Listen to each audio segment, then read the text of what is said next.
Good morning and welcome to Inside Jacksonville, a production of the UNF Department of Communication and CW17. I'm Jordan Farrell. And I'm Marina Lupinek. We're here each month with stories about life on the First Coast. Art and culture are two of the most valuable and longest standing forms of expression. For centuries, communities have been based around preserving these unique foundations. This month, we're taking a look into how Jacksonville's artistic and cultural communities have shaped our city. Many cultures are identified by what they eat and even drink. Beer drinking as a culture? You could say so with craft beer, that is. Jacksonville's been into it for the past decade or so. It's hard to say exactly why it's so popular, but that doesn't mean I didn't try. Some folks might tell you that a beer is a beer, no matter what label you put on the can or what kind of glass you pour it in. The beer connoisseurs that show up here would definitely disagree. The Riverside Craft Beer Festival is just one good example of an emerging culture here in Jacksonville that provides an outlet for those who take pride in their work.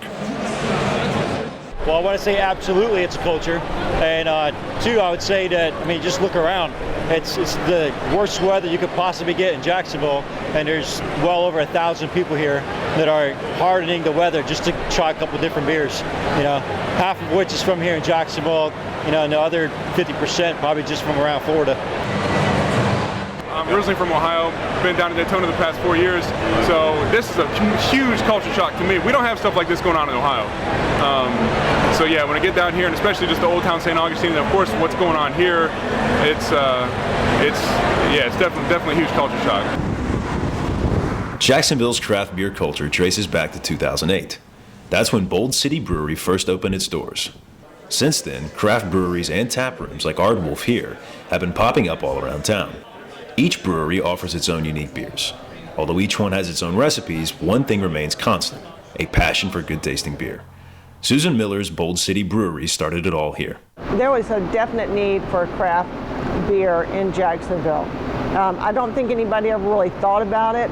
I think people thought we were crazy when we said we were going to open up a craft brewery, because no one ever really thought about it. You didn't know that underlying need was there.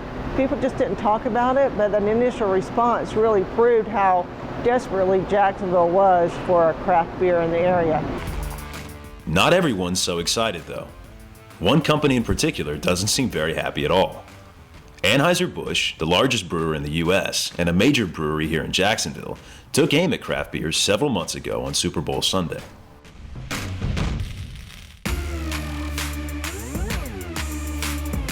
But Budweiser didn't get big by being stupid.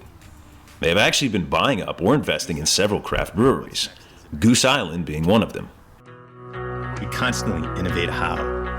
Bold City's owner, Brian Miller, doesn't seem threatened by Budweiser's message, though. Like everything about beer, really. Just from the look of the cans, the culture of the industry. The biggest thing is drinking beer.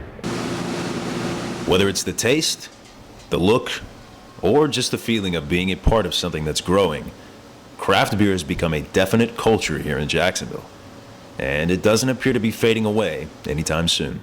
If you weren't a craft beer drinker or didn't know about it, and you went to somebody's house for a party and they had a growler, a Bold City or Intuition or Aardwolf, whatever it was, and you were like, "What's that?"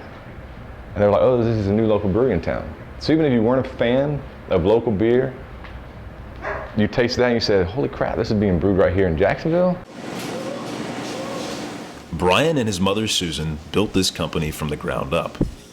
Some might say they took a bold leap of faith. But the community, as Susan said, has been nothing but receptive and welcoming. Bold City's operations are run by a fairly small team, but with all the proficiency of a major beer producer. Despite being one of the biggest craft beers here, it hasn't lost that feel of a unique family business.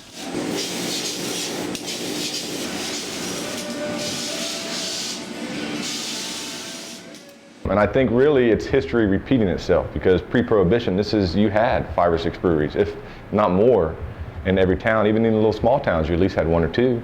And people went to their local brewery and drank the beer. And so here in Jacksonville, we've got, 8 or 9, maybe 10 now? That's awesome. And everybody's making good beer. This October will mark the 7th year that craft beer has been brewing part of Jacksonville, and the number of breweries continues to grow each year.